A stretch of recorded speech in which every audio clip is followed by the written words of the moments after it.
नमस्कार। Physiology of muscles के part 6 video और लास्ट वीडियो में आपका स्वागत है। पिछले वीडियोस में हमने उसकी संरचना, उसके टाइप्स, मसल्स के टाइप्स और फिजियोलॉजी किस प्रकार उसमें संकुचन होता है उन सबकी स्टडी की। अब इस लास्ट वीडियो में स्टडी करेंगे कि जब पेशी संकुचित होती है तो उसमें किस किस प्रकार के चेंजेस आते हैं, किस किस प्रकार के भौतिक रासायनिक परिवर्तन आते हैं। तो इसमें 4 प्रकार के परिवर्तन होते हैं जब भी पेशी संकुचित होती है। पहला तो भौतिक परिवर्तन होता है, दूसरा परिवर्तन होता है थर्मल चेंजेस होते हैं, तीसरे इलेक्ट्रिकल चेंजेस और कुछ केमिकल चेंजेस होते हैं। सबसे पहले हम चेंज करते हैं भौतिक परिवर्तन। जब पेशियों में संकुचन होता है तो कौन कौन से भौतिक परिवर्तन होते हैं। सबसे पहला परिवर्तन आता है आकार में परिवर्तन। पेशी संकुचन के समय पेशी की लंबाई कम हो जाती है तथा मोटाई बढ़ जाती है। संकुचन आइसोटोनिक और आइसोमेट्रिक प्रकार के हो सकते हैं। आइसोटोनिक संकुचन में पेशी तंतुओं की लंबाई निश्चित रहती है, जबकि आइसोटोनिक में पेशी तंतुओं की लंबाई कम हो जाती है। सिंपल सा कहना है कि जब भी पेशी संकुचित होती है तो उसकी मोटाई बढ़ जाती है। दो टाइप के होते हैं अभी संकुचन, आइसोटोनिक और आइसोमेट्रिक। आइसोमेट्रिक संकुचन में पेशी तंतु की लंबाई, मोटाई तो बढ़ती है परंतु उसकी लंबाई निश्चित रहती है, परंतु आइसोटोनिक संकुचन में पेशी कोशिकाओं की लंबाई कम हो जाती है। अब बात करते हैं वॉल्यूम या आयतन की। पेशी संकुचन के दौरान पेशी का आयतन लगभग नियत रहता है। जैसे मेंढक में पेशी का संकुचन आयतन 1/2000 तक कम होता है, जो नगण्य के बराबर है। मतलब वॉल्यूम में उसके कोई चेंज नहीं आता, बहुत स्लाइटली चेंज आता है। तीसरा गुण है बाइफ्रिंजेंस। पेशी संकुचन के दौरान बाइफ्रिंजेंस एवं पारदर्शिता परिवर्तित हो जाती है। पेशी संकुचन के दौरान बाइफ्रिंजेंस कम हो जाती है जबकि पारदर्शिता बढ़ जाती है। ये भी एक चेंजेस आता है। ध्वनि उत्पादन।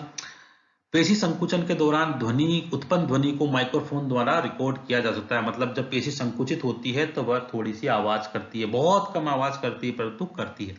Rigger mortis. रीगर मोर्टिस कई बार पूछा भी जाता है, क्या होता है, शॉर्ट क्वेश्चन में भी पूछा जाता है, ये इंपॉर्टेंट चीज है। रीगर मोर्टिस क्या है? जीवित अवस्था में पेशियां प्रत्यास्थ, मृदु एवं उत्तेजनशील होती है। मतलब इलास्टिसिटी गुण पाया जाता है, सॉफ्ट होती है और उत्तेजनशीलता गुण पाया जाता है। परंतु जैसे ही प्राणी की डेथ हो जाती है पेशियां सख्त और अप्रत्यास्थ हो जाती है, मतलब कड़क हो जाती है पेशियां। इस घटना को हम रीगर मोर्टिस कहते हैं। मतलब डेथ के बाद जब पेशियां भी डेड हो जाती है वो बिल्कुल सख्त हो जाती है और नॉन इलास्टिक हो जाती है, तो इस घटना को हम क्या कहते हैं? Rigger mortis. ये सब चेंजेस थे जो उसकी फिजिकल अवस्था में चेंजेस आते हैं। अब उसकी थर्मल अवस्था में क्या क्या चेंजेस आते हैं किसी पेशी के संकुचन के दौरान। जैसे कि जब पेशी में संकुचन होता है तो कुछ मात्रा में ऊष्मा भी उत्पादन होती है। नॉर्मल सी बात है, क्योंकि इसमें ऊर्जा का यूज होता है इसलिए ऊष्मा का उत्पादन भी होता है। एवी हिल के अनुसार ऊष्मा 3 पदों में उत्पन्न होती है। पहली होती है हीट ऑफ एक्शन, दूसरी होती है हीट ऑफ शॉर्टनिंग, तीसरी होती है रिकवरी हीट। पहली होती है हीट ऑफ एक्शन या क्रिया की ऊष्मा। यह ऊष्मा उद्दीपन के तुरंत पश्चात उत्पन्न होती है। इस ऊष्मा का निर्माण एटीपी के एडीपी में रूपांतरण के कारण होता है। मतलब जैसे ही पेशी संकुचित होना चालू करती है ऊष्मा का निर्माण होता है, इसको हम कहते हैं हीट ऑफ एक्शन। ये एटीपी के एडीपी में रूपांतरण के कारण होता है। फिर होता है छोटेपन की ऊष्मा। यह ऊष्मा निर्मुक्ति का द्वितीय पद है जो पेशी के छोटा होने पर निर्भर करती है। जैसे जैसे पेशी संकुचित होती है वो मोटी और छोटी हो जाती है, तब वो फिर और हीट रिलीज करती है। इसको हम कहते हैं हीट ऑफ शॉर्टनिंग या छोटेपन की ऊष्मा। तीसरा होता है रिकवरी हीट। यह ऊष्मा का उत्पादन पुनः प्राप्ति अवस्था होता है। मतलब पेशी जब नॉर्मल अवस्था के अंदर आती है तब हल्की सी हीट उत्पादन होती है, इसको हम रिकवरी हीट कहते हैं। तो यह इस प्रकार के पेशियों में थर्मल चेंजेस आते हैं के दौरान। अब पेशियों में इलेक्ट्रिकल चेंजेस क्या क्या आते हैं? पेशियों का उद्देश्य स्थल ऋणावेशित होता है जबकि विद्युतीय परिवर्तन सर्वाधिक होता है तो संकुचन होता है। पेशियों में उत्पन्न सक्रिय विभव तंत्रिका तंतु में उत्पन्न सक्रिय विभव के समान होता है। पेशियों में उत्पन्न सक्रिय विभव का अध्ययन इलेक्ट्रोमायोग्राफी कहलाता है। पेशियों का उद्दीपक स्थल ऋणावेशित होता है। जैसा मैंने बताया था, सामान्य अवस्था में कोशिका जब होती है तो उसके बाहर की तरफ क्या पाया जाता है? ऋणावेश पाया जाता है। अंदर की तरफ धनावेश पाया जाता है। उद्दीपन के समय इसका उल्टा हो जाता है, जिसको हम डीपोलराइजेशन भी कहते हैं। इस घटना को हम इलेक्ट्रोमायोग्राफ द्वारा, इसका अध्ययन जो करते हैं उसको हम इलेक्ट्रोमायोग्राफ कहलाते हैं। अब केमिकल चेंजेस क्या क्या होते हैं? पेशी संकुचन के लिए ऊर्जा की प्राप्ति विभिन्न रासायनिक प्रक्रिया द्वारा उत्पन्न होती है। इसमें कुछ रासायनिक चेंजेस आते हैं। सबसे पहले एटीपी का एडीपी में रूपांतरण होता है। नॉर्मली पेशी संकुचन के लिए ऊर्जा का आवश्यक स्रोत एटीपी है। एटीपेज एंजाइम के द्वारा कैल्शियम की उपस्थिति में एटीपी का एडीपी में रूपांतरण हो जाता है, जिससे एक एडिनोसिन ट्राइफॉस्फेट के विदलन से एक एडिनोसिन डाइफॉस्फेट और एक फॉस्फेट अणु का निर्माण होता है। क्रिएटिन फॉस्फेट का विखंडन पेशियों के पुनः संकुचन के लिए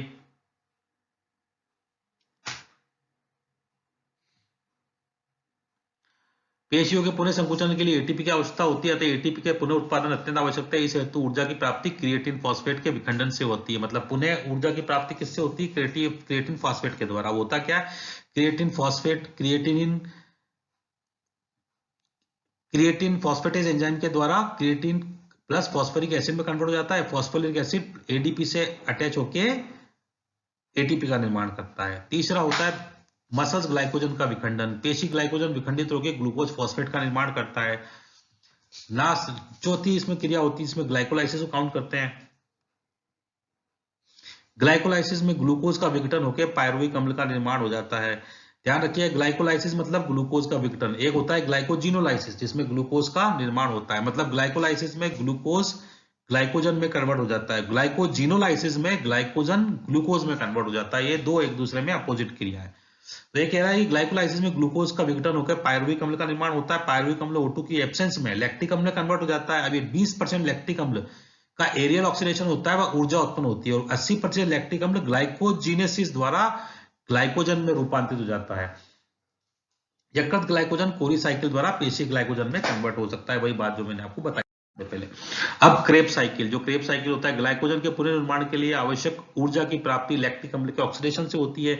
लैक्टिक अम्ल पायरुविक अम्ल में ऑक्सीडेशन हो जाता है। पायरुविक अम्ल क्रेब चक्र में प्रवेश करके CO2 HOT का निर्माण करता है। सिंपल है, जो हमने क्रेब साइकिल में स्टडी होती है। मायोकाइनेज, जब एक पेशी कोशिका में लंबे समय तक संकुचन होता है तो एटीपी ग्लाइकोजन तथा क्रिएटिन फॉस्फेट का स्तर कम हो जाता है, लेकिन एडीपी एएमपी और लैक्टिक एसिड का स्तर बढ़ जाता है। इस परिस्थिति में मायोकाइनेज एंजाइम की उपस्थिति में एक एडीपी से दूसरे एडीपी से फॉस्फेट समूह का स्थानांतरण एटीपी का निर्माण किया जाता है। मायोकाइनेज एंजाइम क्या करता है?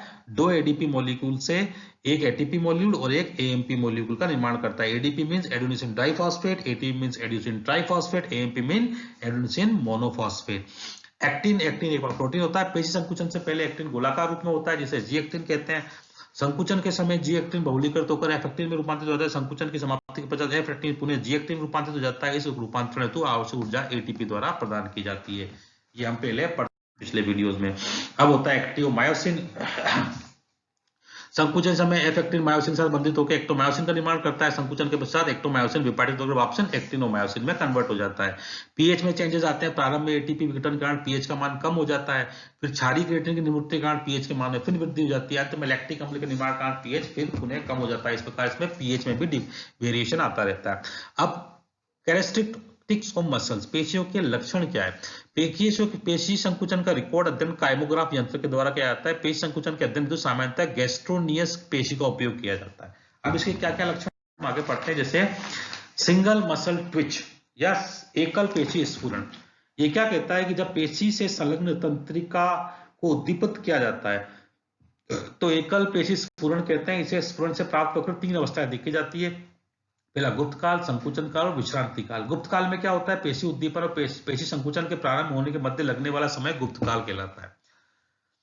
दूसरा संकुचन काल, इसमें पेशी अपना अधिकतम समय दर्शाती है एवं पूरी तरह संकुचित हो जाती है। तीसरा विश्रांति काल होता है, जिसमें पेशी अपने पुनः वास्तविक स्थिति में लौट आती है। इसमें 0.05 सेकंड लगता है। ये ग्राफ के द्वारा तीनों इसके फेस दिखाए गए हैं। ये सिंगल मसल ट्विच कहलाता है। तीसरा टॉपिक है संकलन।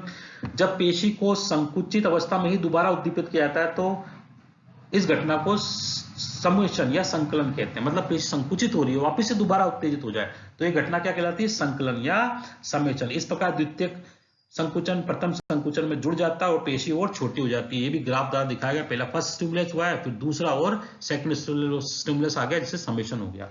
तीसरी घटना होती है ट्रेपे या सोपान परिघटना। यह पेशी को लगातार एक के बाद उद्दीपित किया जाए तो प्रत्येक संकुल से पहले वाला संकुचन जुड़ जाता है। इस कारण संकुचनों की श्रृंखला बन जाती है। इस घटना में कुछ संकुचनों के बाद पेशी में सर्वाधिक संकुचन देखा जाता है। मतलब पेशी संकुचन को लगातार बार बार उद्दीपित किया जाए तो या सोपान की संरचना बनती है, जैसा कि इसके ग्राफ में दिखाया गया है। चौथी घटना है टिटेनस। यदि पेशी को शिथिल अवस्था आने से पहले ही पुनः उद्दीपित कर दिया जाए तो यह प्रतिपालित संकुचन को व्यक्त करती है। इस घटना को टिटेनस कहते हैं। मतलब पेशी संकुचित हुई है और पूरी तरह रिलैक्स नहीं हुई है, रिलैक्स होने से पहले वापस तो उद्दीपित कर दिया, वापस वो संकुचित हो जाए तो इस घटना को हम क्या कहते हैं? टिटेनस। टिटेनस कहते हैं। जब उद्दीपन के तहत 20 से 30 सेकंड हो तो अपूर्ण टिटेनस, इनकम्प्लीट टिटनेस कहलाता है। जब उद्दीपन की दर 35 से 50 सेकंड पर उद्दीपन हो तो यह कंप्लीट टिटनेस कहलाता है। टिटनेस नॉर्मली हार्ट मसल्स में पाया जाता है। यह इसको ग्राफ द्वारा दर्शाया गया है किस तरह इनकम्प्लीट टिटनेस होता है, इस तरह कंप्लीट टिटनेस होता है। अब होता है पेशी श्रांति या मसल फैटीग। यदि पेशी को लगातार बार बार उद्दीपित किया जाए तो इसकी संकुचन क्षमता धीरे धीरे कम हो जाती है। यह घटना पेशीय श्रांति कहलाती है। अंत में ऐसी स्थिति हो जाती है कि पेशी पुनः संकुचित नहीं होती। मतलब पेशी को बार बार उद्दीपित की जाए तो एक टाइम आएगा जब पेशी संकुचित होना बंद हो जाएगी। यह घटना क्या कहलाती है? पेशी श्रांति या मसल फैटीग। इसके कुछ कारण होते हैं जैसे पेशी में ऊर्जा स्रोत आ जाना, उपापचय अपशिष्ट electrical carbon dioxide ketone body एकत्रित हो जाना, लगातार पेशी संकुचन एसिटाइल कोलिन का संश्लेषण कम हो जाना, धीरे धीरे कुछ समय बाद वापस से पेशी अपनी नॉर्मल अवस्था में आ जाती है। एक होता है ऑल या नन का नियम। यह नियम कहता है पेशी पूर्ण रूप से या तो संकुचित होती है या नहीं होती है, बीच की स्थिति कोई नहीं होती, इसलिए इसको ऑल या नन का नियम कहते हैं। यहाँ पे हमारा फिजियोलॉजिकल का टॉपिक पूरा होता है। धन्यवाद।